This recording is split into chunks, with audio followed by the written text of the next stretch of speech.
Bonjour et bienvenue dans cette vidéo. Métro boulot dodo, rat race, indigne salariat. Les expressions sur la routine de l'emploi salarié ne manquent pas. En France, plus de 90% de la population active occupée est salariée. Les 10% restants sont des entrepreneurs ou exercent des professions libérales. La majeure partie de notre temps est utilisée à travailler, il vaut donc mieux aimer ce que l'on fait.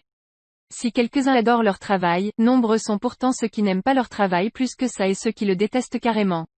Une vie entière à faire quelque chose que l'on n'aime pas, c'est long. Stress en hausse, motivation au plus bas, perte de confiance en soi, tout cela nous guette si on reste accroché à un travail que l'on n'aime pas faire.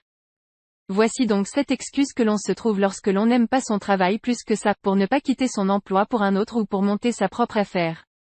Avant de commencer, assurez-vous de vous abonner à la chaîne YouTube pour ne manquer aucune nouvelle vidéo. Vous pouvez également télécharger gratuitement le guide de la liberté financière qui vous montrera comment vous créer des sources de revenus. Raison numéro 1, on ne veut pas sortir de sa zone de confort. Changer de travail très bien, mais les offres d'emploi dans les domaines qui m'intéressent ne sont malheureusement pas si nombreuses. En plus, le taux de chômage est élevé, ce qui rend la concurrence plus rude. Je vais devoir passer d'innombrables entretiens, je ne serai certainement pas recontacté ou je vais devoir accepter un salaire moins élevé. Créer mon entreprise, oui, mais dans quoi, pour vendre quel produit ou quel service? En plus, je vais devoir faire des horaires de fou et parfois ne pas me payer. Si jamais ça ne fonctionne pas, je ne pourrai même pas bénéficier du chômage. Non, clairement le risque est trop grand, je préfère faire mes petits horaires et toucher mon salaire tous les mois plutôt que de prendre autant de risques, ne pas avoir forcément le même salaire tous les mois et devoir travailler dur pour faire prospérer mon entreprise. Excuse numéro 2, on attend le bon moment. Ce n'est pas le bon moment, j'ai des crédits en cours, des enfants, et d'autres soucis à régler. Le problème c'est que le bon moment qu'on attend n'arrivera jamais. Il y aura toujours quelque chose qui surviendra et qui nous empêchera de sauter le pas. Le bon moment ne s'attend pas, il se prépare et il se décide. En planifiant et en achevant chaque jour une des tâches qui mènent à ce bon moment, d'une part la motivation grandit et les objectifs ne semblent pas trop élevés, et d'autre part, ce moment se rapproche chaque jour un peu plus. Excuse numéro 3, les bonnes conditions de travail. On a peut-être un bon salaire, des horaires aménageables, des primes chaque année, un nombre de congés payés supérieur à la moyenne, peut-être même ordinateur, téléphone et voiture de fonction. Le problème qui va se poser c'est que même si on a tout ça mais qu'on n'aime pas énormément notre travail, les journées vont être longues.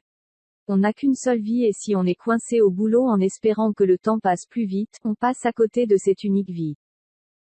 Excuse numéro 4, on a de super collègues. Vous avez l'habitude de sortir avec vos collègues après le bureau. Vous passez en général de bonnes soirées en leur compagnie, et vous ne voulez pas que cela s'arrête lorsque vous aurez quitté cet emploi.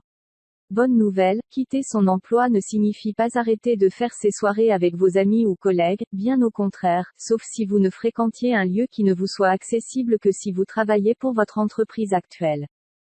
Excuse numéro 5, on vous a promis une augmentation de salaire. Ça fait combien de temps que vous attendez cette augmentation de salaire?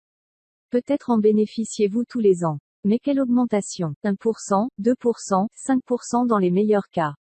Ça fait plaisir mais quand vous rapportez ce pourcentage en valeur, X% égale Z euros, au final ce n'est pas grand-chose. Comparez cela aux primes et augmentations de salaire des personnes plus haut placées ainsi qu'aux dividendes des actionnaires et vous verrez que ce ne sont au final que des miettes.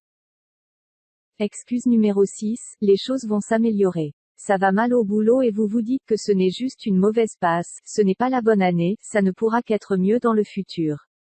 Vous conservez espoir que les choses changent, mais le fait est que bien souvent les choses ne s'améliorent pas d'elles-mêmes mais qu'au contraire elles s'aggravent. Le seul moyen de changer les choses dans le bon sens, c'est de s'en occuper soi-même.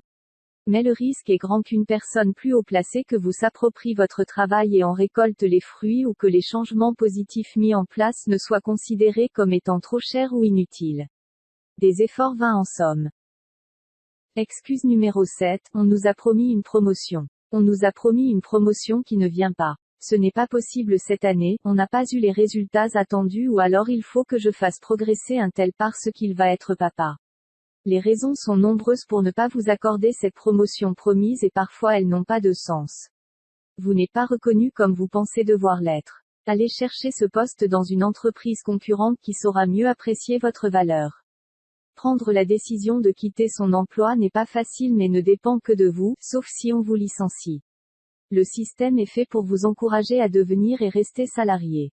La fausse sécurité qu'est le CDI, renforcée par le système bancaire qui ne vous accorde que trop rarement un prêt si vous n'êtes pas en CDI, les augmentations de salaire, qui ne sont que des miettes, intéressements et participations, qui font plaisir, mais qui ne sont encore que des miettes comparées aux sommes distribuées plus haut que vous, sans compter le fait que vous n'en voyez jamais la couleur lorsque vos dirigeants s'en sont mis plein les poches illégalement et ont été découverts.